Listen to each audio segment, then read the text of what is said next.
ಅತ್ತಿಗೆ ಏನಾದರೂ ಫೋನ್ ಮಾಡಿದ್ರಾ? ಮಗು ಬಗ್ಗೆ ಏನಾದರೂ ಗೊತ್ತಾಯ್ತಂತ? ಪ್ರಯುಕ್ತಿಗೆ ಫೋನ್ ಮಾಡೋಣ ಅಂತ ಅಂದ್ಕೊಂಡೆ. ಅವನಿಗೇನಾದರೂ ಮಗು ಬಗ್ಗೆ ಗೊತ್ತಾದರೆ ಅವನೇ ಯಾರಿಗೂ ನಮಗೆ ಫೋನ್ ಮಾಡ್ತಾನಲ್ವಾ? ಮಗು ಹುಡುಕಾಟದಲ್ಲಿದ್ದಾನೆ. ಮತ್ತೆ ಮತ್ತೆ ಅವನಿಗೆ ಫೋನ್ ಮಾಡಿ ಒತ್ತಡ ಹಾಕೋದು ಬೇಡ ಅಂತ ನಾನೇ ಫೋನ್ ಮಾಡೋಕ್ಕೆ ಹೋಗಲಿಲ್ಲ. ಹೌದು ಮೋಹನ್, ಪ್ರೀತಿಗಿನ್ನೂ ಮಗು ಸುಳಿವು ಸಿಕ್ಕಿಲ್ಲ. ಅಖಿಲಾಗ ಫೋನ್ ಮಾಡಿ ತಿಳ್ಕೊಳ್ಳೋಣ ಅಂದರೆ ಈಗ ನೀನು ಹೇಳಿದ ಕಾರಣನೇ ನನ್ನೂ ಕಾಡ್ತಿದೆ. ಅದಕ್ಕೆ ಸುಮ್ಮನೆ ಆದೆ. ನನ್ನ ಚಡ್ಪಡಿಕೆ ಏನು ಅಂತ ಅಖಿಲ ಖಂಡಿತ ಗೊತ್ತಿರುತ್ತೆ. ಏನೇ ವಿಷಯ ಇದ್ರೂ ತಕ್ಷಣ ನನಗೆ ಫೋನ್ ಮಾಡಿ ಹೇಳ್ತಾಳೆ. ಅದಕ್ಕೆ ಫೋನ್ ಹಿಡ್ಕೊಂಡು ಅವಳ ಕಾಲ್ಗೋಸ್ಕರನೇ ವೇಟ್ ಮಾಡ್ತಾ ಇದ್ದೀನಿ.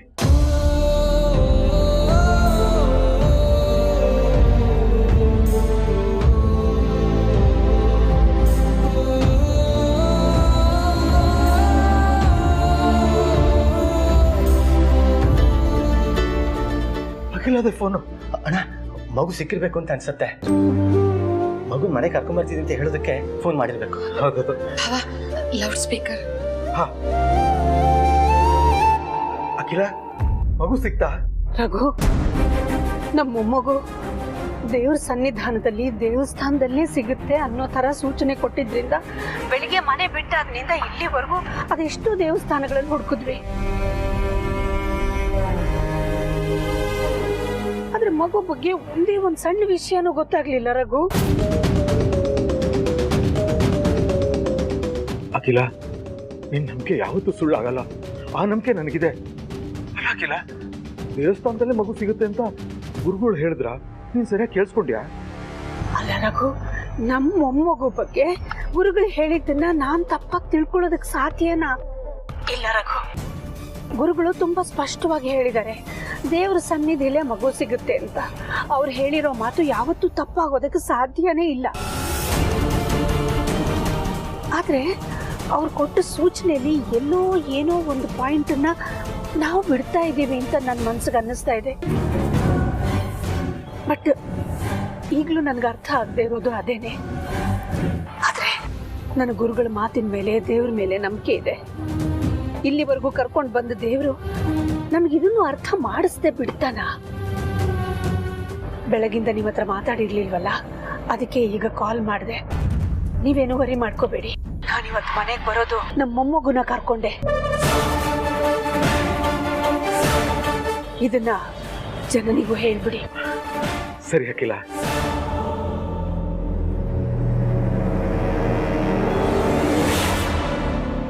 ದಮ್ಮು, ಈ ವಿಷಯನ ನಾವಿಬ್ರು ಹೋಗಿ ಜನನಿಗೆ ಹೇಳೋಣ ಬಾ. ಪಾಪ ಪಾರ್ವತಿಗೂ ವಿಷಯ ತಿಳಿಸ್ಬೇಕು. ಮಗು ಕಾಣೆಯಾದಾಗಿಂದ ಜನನಿಗೆ ಸಮಾಧಾನ ಮಾಡಿಕೊಂಡು ಅವಳು ಹೆಚ್ಚು ಸಮಯ ಇಲ್ಲೇ ಇರ್ತಿದ್ಲು. ಅರೆ ಹೌದು, ಇಷ್ಟೊತ್ತಾದ್ರೂ ಇವತ್ತು ಯಾಕೆ ಇನ್ನು ಬಂದಿಲ್ಲ ಅವಳು? ಫೋನ್ ಮಾಡಿದ್ರೆ ಫೋನ್ ಎತ್ತಾ ಇಲ್ಲ. ಯಾಕೆ ಎಲ್ಲ ಹೋಗಿರ್ಬೋದು ಅವಳು? ಅಖಿಲ ಜೊತೆ ಅಂತೂ ಮಗು ಹುಡ್ಕಕ್ಕೆ ಹೋಗಲಿಲ್ಲ ಅವಳು. ಹಾಗಾದ್ರೆ ಎಲ್ಲಿ ಹೋಗಿದ್ದಾಳೆ?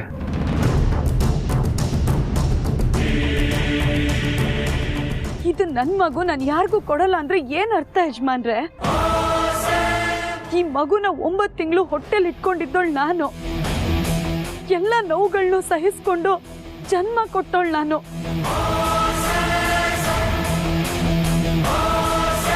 ಆದ್ರೂ ಕುಟುಂಬದ ನೆಮ್ಮದಿಗೂ ನಾನು, ನೀನು, ಸಾರ್ಥಿ ಅದೇ ಕುಟುಂಬದ ಭಾಗ ಅನ್ನೋದು ಮರಿತಾ ಇದ್ಯಾ?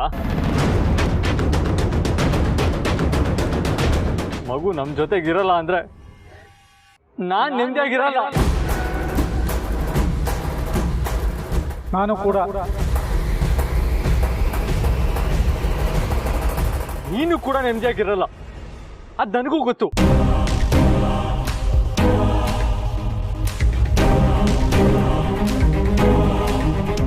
ನೀನ್ ಮಗು ಕೊಟ್ಟಿರೋ ವಿಷಯ ಅಮ್ಮಂಗಾಗ್ಲಿ ರತ್ನವೇಣಿಗಾಗ್ಲಿ ಗೊತ್ತಿಲ್ಲ. ನೀನ್ ಹೆತ್ತು ಮಗುಗೆ ಹೆತ್ತು ತಾಯಿಯಾಗಿ ತೋರಿಸುವಂತ ಸಹಜವಾದ ಕಾಳಜಿನೋ ಅವ್ರಿಗೆ ಅತಿ ಅನ್ಸುತ್ತೆ. ಆ ರತ್ನವೇಣಿ ಏನೇನೋ ಮಾತಾಡ್ತಾರೆ. ಇದೆಲ್ಲ ನಿನಗ್ ಬೇಕಾ?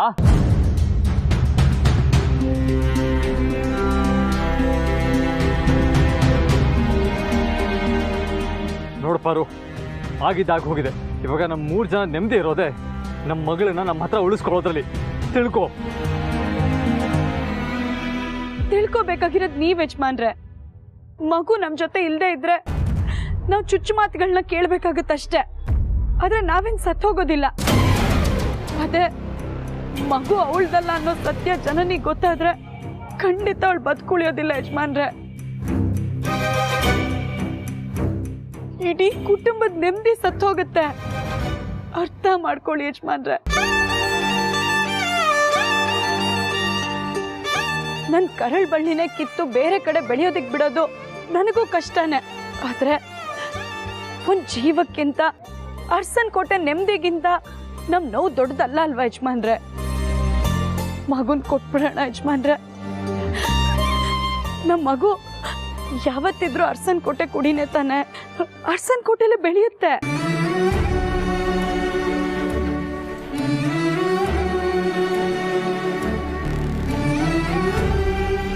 ಆದ್ರೆ ಮಗು ಖುಷಿನ, ಮನೆಯವ್ರ ನೆಮ್ಮದಿನ ನಾವಿಬ್ರು ದೂರದಿಂದನೇ ನೋಡಿ ಖುಷಿ ಪಡೋಣ. ದಯವಿಟ್ಟು ನೀವಿಬ್ರು ಅದಕ್ಕೆ ಮನ್ಸು ಮಾಡಿ. ಸಾರ್ಥಿ, ನೀವು ಬೇಕಾದ್ರೆ ನಿಮ್ಮ ಮಗಳ ತ್ಯಾಗದ ಭಾಷಣ ಕೇಳ್ಕೊಂಡಿಲ್ಲ ನಿಂತಿರಿ. ನಾನು ನನ್ನ ಮಗಳನ್ನ ಬೇರೆ ಕಡೆ ಸೇಫ್ ಆಗಿರೋ ಜಾಗ ಕರ್ಕೊಂಡು ಹೋಗ್ತೀನಿ. ಯಜಮಾನ್ರೆ ಒಂದ್ ನಿಮಿಷ. ಹೀಗೇನು ನೀವ್ ಜನನಿಗೆ ಮಗುನ್ ಕೊಡೋದಕ್ಕೆ ಒಪ್ಕೋತಿರೋ ಇಲ್ವೋ? ಇಲ್ಲ ಇಲ್ಲ ಇಲ್ಲ. ಸರಿ, ಇನ್ನ ನಿಮಗ್ ಬಲವಂತ ಮಾಡೋದಿಲ್ಲ. ಯಾಕೆ ಅಂದ್ರೆ ಈ ಮಗು ನಿಮ್ದು ಕೂಡ. ಹಾಗಾಗಿ ಮಗುನ ಜನನಿಗೆ ಕೊಡಿ ಅಂತ ನಾನಿನ್ ಹಠ ಹಿಡಿಯೋದಿಲ್ಲ.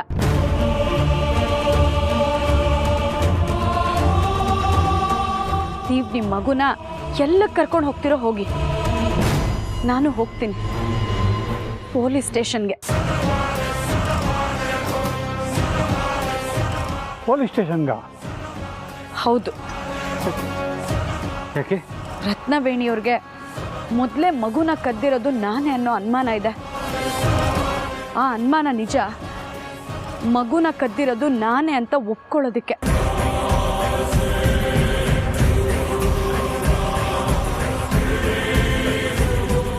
ಮಗುನ ಕಳ್ಕೊಂಡಿದ್ದಾಳೆ, ಹೊಟ್ಟೆ ಕಿಚ್ಚಿಗೆ ಜನನಿ ಮಗುನ ಕದ್ದಿರ್ಬೋದು ಅಂತ ಆ ರತ್ನವೇಣಿ ಅಂತವ್ರು ಖಂಡಿತ ನಂಬ್ತಾರೆ.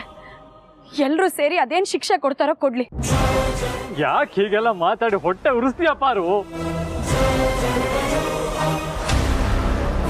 ಯಾಕೆ ಅಂದ್ರೆ ಜನನಿ ಏನು ನನ್ನ ಹತ್ರ ಮಗು ಕೊಡು ಅಂತ ಕೇಳಿರ್ಲಿಲ್ಲ ಯಜಮಾನ್ರೆ. ಇವತ್ತಿನವರೆಗೂ ಜನನಿಗೆ ಈ ಮಗು ನಂದು ಅನ್ನೋ ಸತ್ಯನೇ ಗೊತ್ತಿಲ್ಲ. ನಾನೇ ಹಿರಿಯಕ್ಕಾಗೋದಕ್ಕೆ ಹೋದೆ, ಅದು ನನ್ನ ತಪ್ಪು. ಮಗುನ ಜನನಿ ಪಕ್ಕ ಮಲಗಿಸೋಕ್ಕೂ ಮುಂಚೆ ನಿಮ್ಮ ಒಪ್ಪಿಗೆ ತಗೋಬೇಕಿತ್ತು. ನಿಮಗೆ ಹೇಳ್ದೆ ಮಗುನ ಮಲಗಿಸಿದ್ದು ನನ್ನ ತಪ್ಪು. ನಾನು ದೊಡ್ಡ ತಪ್ಪು ಮಾಡಿದ್ದೀನಿ ಯಜಮಾನ್ರೆ. ಈಗ ನಿಮ್ಮ ಮಗು ನಿಮಗೆ ಬೇಕು, ಅದು ಸರಿನೇ. ಆದ್ರೆ ಇದು ಜನನಿ ಮಗು ಅಂತ ಎಲ್ಲರೂ ನಂಬೋ ಹಾಗೆ ನಾನು ತಪ್ಪು ಮಾಡಿಬಿಟ್ಟಿದ್ದೀನಲ್ವಾ?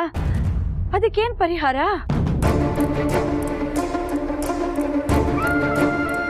ಮಗು ಹುಟ್ಟಾಗ್ಲೇ ಅವಳ ಮಗು ಸತ್ತೋಯ್ತು ಅನ್ನೋ ವಿಷಯ ಅವಳಿಗೆ ಗೊತ್ತಾಗಿದ್ದಿದ್ರೆ ಅವಳು ಬದುಕ್ತಿದ್ಲೋ ಏನೋ. ಆದ್ರೆ ಈಗ ಅವಳಿಗೆ ಮಗು ಜೊತೆ ಬಾಂಧವ್ಯ ಬೆಳೆದಿದೆ.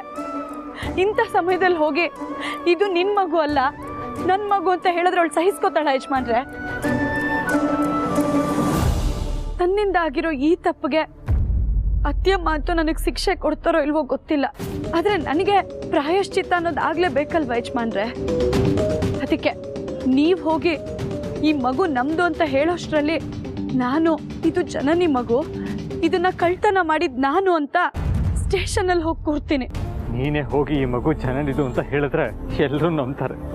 ಅಲ್ಲಿಗೆ ಯಾವ ಕಡೆಯಿಂದ ನೋಡಿದ್ರು ಈ ಮಗು ಜನನಿ ಮಗು ಆಗಿ ಅರ್ಸನ್ ಕೋಟೆ ಸೇರ್ಬೇಕು ಅಂತ ತೀರ್ಮಾನ ಮಾಡ್ಬಿಟ್ಟಿದ್ಯಾ? ಹೌದು.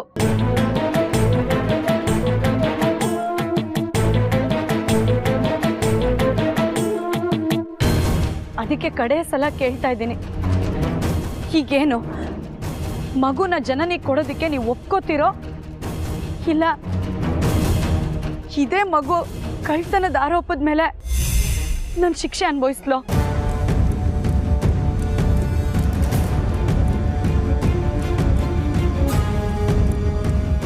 ದಯವಿಟ್ಟು ಕೈ ಮುಗಿದು ಕೇಳ್ಕೊತೀನಿ, ಮಗುನ ಕೊಟ್ಬಿಡೋಣ ಅಂತ ಹೇಳಿ ಯಜಮಾನ್ರೆ.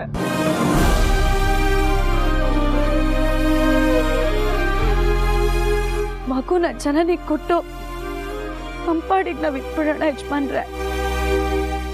ಅದೇ ನೀವೇ ಹೇಳಿದ್ರಲ್ಲ ಯಜಮಾನ್ರೆ, ನಿಮಗ್ ನಾನು ನನಗ್ ನೀವು ಅಂತ.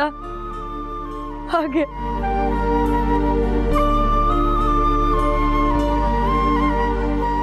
ಇದನ್ ಬೇಕಾದ್ರೆ ನನ್ನ ಜೀವನದ ಕಡೆ ಆಸೆ ಅಂತ ಅನ್ಕೊಳ್ಳಿ ಯಜಮಾನ್ರೆ.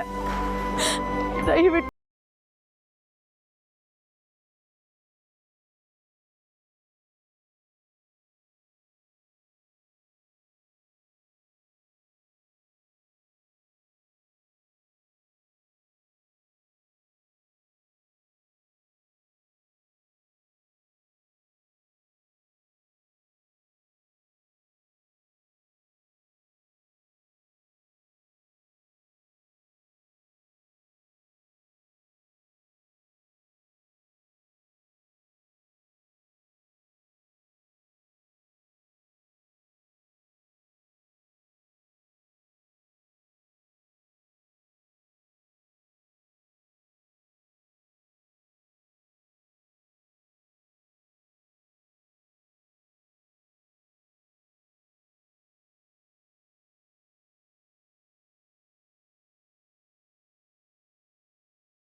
ನಿನಗೆ ಒಳ್ಳೆತನದ ಭೂತ ಮೆಟ್ಕೊಂಡಿದೆ.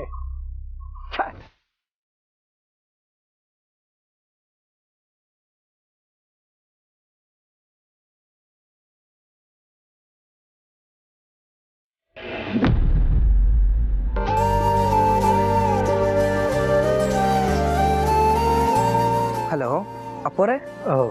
ಗಣಿ, ಬೆಳಗ್ಗಿಂದ ಪಾರ್ವತಿಗೆ ಫೋನ್ ಮಾಡ್ತಾನೆ ಇದ್ದೀನಿ. ಅವ್ಳು ಯಾಕೆ ಫೋನ್ ರಿಸೀವ್ ಮಾಡ್ತಿಲ್ಲ? ನನಗೂ ಗೊತ್ತಿಲ್ಲ ಅಪ್ಪೋರೆ, ನಾನು ಮನೇಲಿದ್ದೀನಿ. ನಾನು ಮನೇಲಿದ್ದೀನಿ ಅಂದರೆ ಹಾಗಾದ್ರೆ ಪಾರ್ವತಿ ಎಲ್ಲಿ? ಮನೇಲಿ ಇಲ್ವಾ? ಓ, ನಿಮಗೆ ವಿಷಯ ಗೊತ್ತಿಲ್ವಾ? ಯಾವ ವಿಷಯ? ಅದು ಬೆಳಗ್ಗೆ ದಾಮಿನಿ ಮೇಡಮ್ಮು ಬಾವಂಗೆ ಫೋನ್ ಮಾಡಿದ್ರು. ಬಾವ ಅರ್ಜೆಂಟಲ್ಲಿ ಎಲ್ಲ ಹೊರಟ್ರು. ಅಕ್ಕನೂ ಅವರಿಂದನೇ ಹೊರಟ್ಬಿಟ್ಲು. ಹಾಂ, ಇವತ್ತು ದೇವಸ್ಥಾನದಲ್ಲಿ ಮಗು ಸಿಗುತ್ತೆ, ಅದಕ್ಕೆ ಊರಾಚೆ ಇರೋ ದೇವಸ್ಥಾನಗಳಲ್ಲಿ ಆದಿತ್ಯನ ಹುಡ್ಕಕ್ಕೆ ಹೇಳು ಅಂತ ದಾಮಿನಿಗೆ ಅಖಿಲ ಹೇಳಿದ್ಲು. ಅವಳು ಫೋನ್ ಮಾಡಿ ಆದಿತ್ಯನಿಗೆ ಹೇಳಿರ್ತಾಳೆ. ಪಾರ್ವತಿ ಮನಸ್ಸು ತಡಿಲಾರ್ದೆ ಅವನ ಜೊತೆನೇ ಹೋಗಿರಬೇಕು. ಅವಳು ಫೋನ್ ರಿಸೀವ್ ಮಾಡದೇ ಇರೋದಕ್ಕೆ ನಂಗೆ ತುಂಬ ಚಿಂತೆ ಆಗಿತ್ತು. ಈಗ ಸಮಾಧಾನ ಆಯಿತು ಬಿಡಪ್ಪ.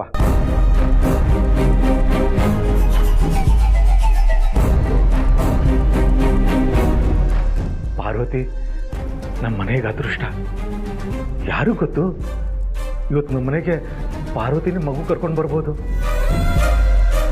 ದೇವರೇ, ಆದಷ್ಟು ಬೇಗ ನಮ್ಮ ಮೊಮ್ಮಗು ಮನೆಗೆ ಬರೋ ಹಾಗೆ ಮಾಡಪ್ಪ.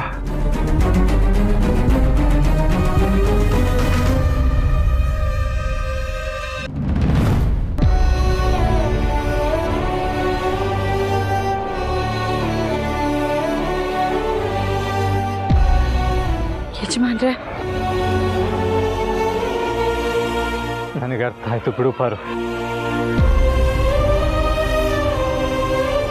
ನೀನು ನಮ್ಮ ಮಗುನ ಜನ್ನಿಗೆ ಕೊಡಬೇಕು ಅಂತ ಫಿಕ್ಸ್ ಆಗಿಬಿಟ್ಟಿದ್ಯಾ. ಯಾವುದೇ ಕಾರಣಕ್ಕೂ ಬದಲಾಗೋದಿಲ್ಲ ಅಂತ ನನಗೆ ಅರ್ಥ ಆಯ್ತು. ಹೇಗೆ ನೀನು ಹೆತ್ತ ತಾಯಿ ಅನ್ನೋ ಅಧಿಕಾರದಿಂದ ಜನನಿಗೆ ಮಗು ಕೊಡೋದಕ್ಕೆ ಹೊರಟಿದ್ಯೋ, ಹಾಗೆ ತಂದೆ ಅನ್ನೋ ಅಧಿಕಾರದಿಂದ ನಾನು ಮಗುನ ಉಳಿಸ್ಕೋತೀನಿ ಅಂತ ಹಠ ಹಿಡ್ತಿದ್ದೀನಿ. ಆ ಎಲ್ಲ ರೈಟ್ಸು ನನಗಿದೆ.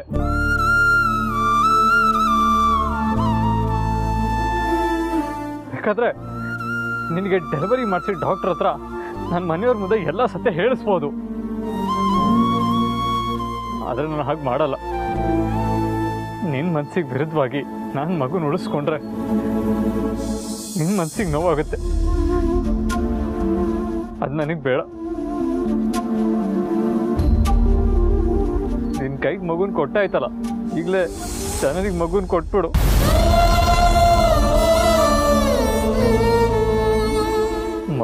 ಮಗು ಕೊಡೋಕ್ಕಿಂತ ಮುಂಚೆ ಒಂದೇ ಒಂದು ರಿಕ್ವೆಸ್ಟ್ ಬಾರು.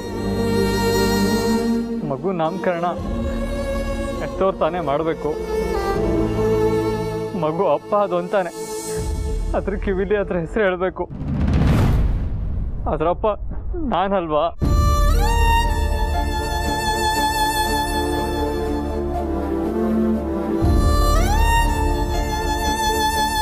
ನಾನು ನಮ್ಮ ಮಗುನ ಕೂರಿಸ್ಕೊಂಡು ಅದ್ರ ಕಿವಿಲಿ ಹೆಸರು ಹೇಳಬೇಕು. ಮಗುನ ನಮ್ಮ ಜೊತೆ ಇಟ್ಕೊಳ್ಳೋ ಭಾಗ್ಯ ಅಂತೂ ನಮಗಿಲ್ಲ. ಅಟ್ಲೀಸ್ಟ್ ಮಗು ಹೆಸರಿಡೋ ಅದೃಷ್ಟನಾದರೂ ಸಿಗ್ಬಹುದಾ?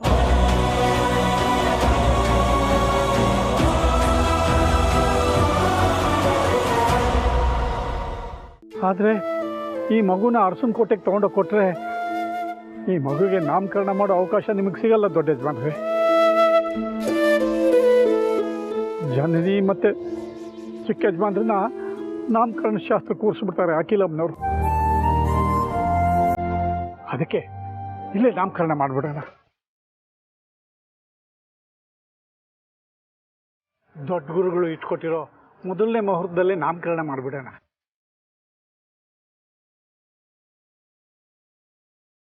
ಹೌದು ಪಾರು. ಆಮೇಲೆ ಈಗ ತಾನೇ ಮಗು ಸಿಕ್ತು ಅಂತ ಹೇಳಿ ನಮ್ಮ ಮಗುನ ಅವ್ರಿಗೆ ಒಪ್ಸ್ಬಿಡೋಣ. ಪ್ಲೀಸ್ ಪಾರು.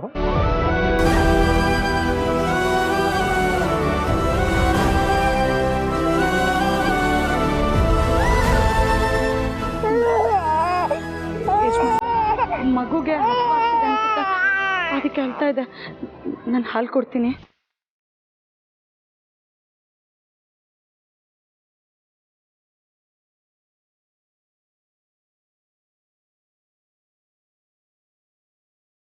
ಏನಾಯ್ತು ಪಾರು? ನನ್ನ ಮಗಳು ಸಿಗೋವರೆಗೂ ಉಪವಾಸ ಇರ್ತೀನಿ ಅಂತ ಹರ್ಸ್ಕೊಂಡಿದ್ದೆ.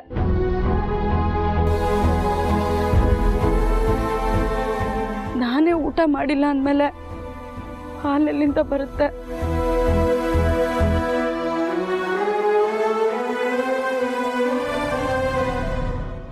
ಒಂದು ನಿಮಿಷ ಬಂದೆ.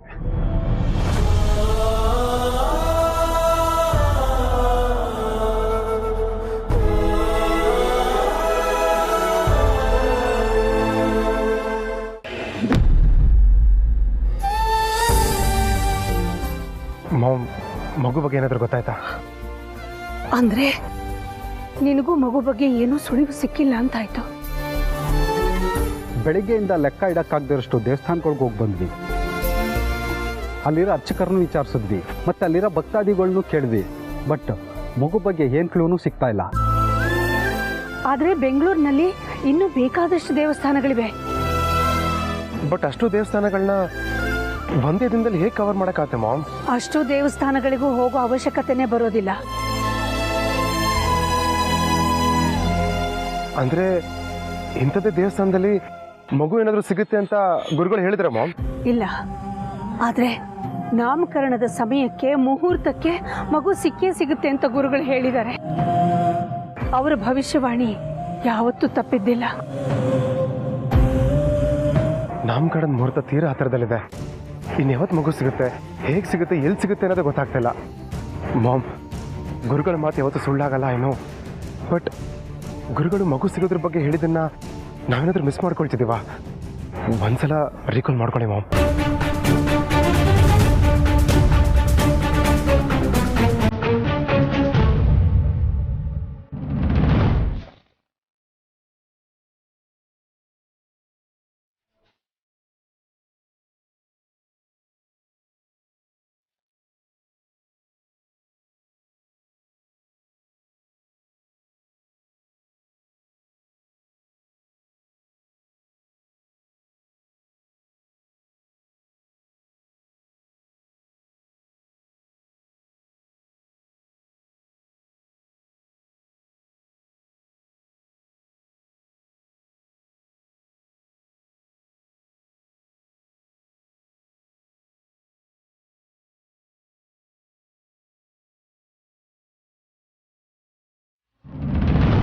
ಈಗ ಕರೆಸ್ಕೊಂಡಿರೋ ಥರ ತನ್ನ ಸನ್ನಿಧಾನಕ್ಕೆ ಮತ್ತೆ ನಿಮ್ಮನ್ನ ಕರೆಸ್ಕೊಳ್ತಾನೆ, ಮಗು ಇರೋ ಜಾಗಕ್ಕೆ ಅಂತ ಹೇಳಿದ್ರು. ಮಗು ಇರೋ ಜಾಗಕ್ಕೆ ಅಂದರೆ ಅವತ್ತು ಗುರುಗಳು ಹೇಳಿದ ಹಾಗೆ ಅವರನ್ನು ನೋಡಕ್ಕೆ ಹೋಗಿದ್ದು ದೇವಸ್ಥಾನದಲ್ಲೇ ಇವತ್ತು ನಮಗೆ ಮಗು ಸಿಗುತ್ತೆ ಅಂತ ಅರ್ಥ ತಾನೆ? ಪ್ರೀತು, ಗುರುಗಳ ಮಾತಿನ ಪೂರ್ತಿ ಅರ್ಥ ಇದೇನೆ. ಗುರುಗಳನ್ನ ಮೀಟ್ ಮಾಡಿದ ದೇವಸ್ಥಾನದಲ್ಲೇನೆ ಮಗು ನಮಗೆ ಸಿಗುತ್ತೆ, ಖಂಡಿತ ಸಿಗುತ್ತೆ. ಹೊರಡೋಣ. ಹಾಗಾದ್ರೆ ನೇರವಾಗಿ ಅಲ್ಲಿಗೆ ಹೊರಡೋಣ ಬನ್ನಿ ಮಾ. ಹೋಗೋಣಪ್ಪ. ಇನ್ಸ್ಪೆಕ್ಟರ್ ನೀವು ಬನ್ನಿ.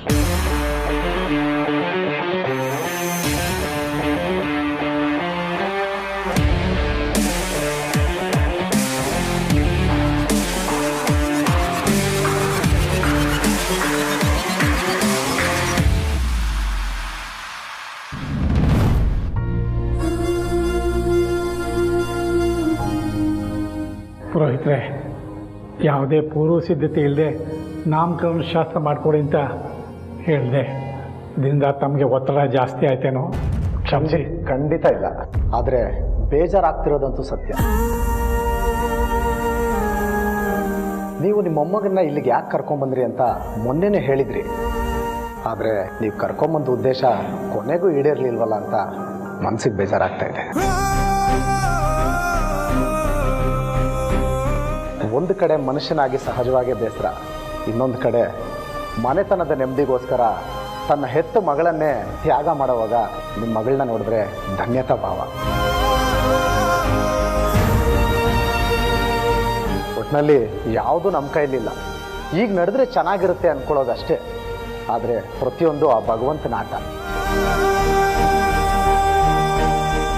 ಗುರುಗಳೇ, ಅಲ್ಲೆಲ್ಲರೂ ಮಗುಗೋಸ್ಕರ ಕಾಯ್ತಾ ಇರ್ತಾರೆ. ಆದಷ್ಟು ಬೇಗ ನಾಮಕರಣ ಶಾಸ್ತ್ರನ ಶುರು ಮಾಡ್ಬೋದಾ? ಖಂಡಿತವಾಗಿ ಕೂತ್ಕೊಳ್ಳಿ.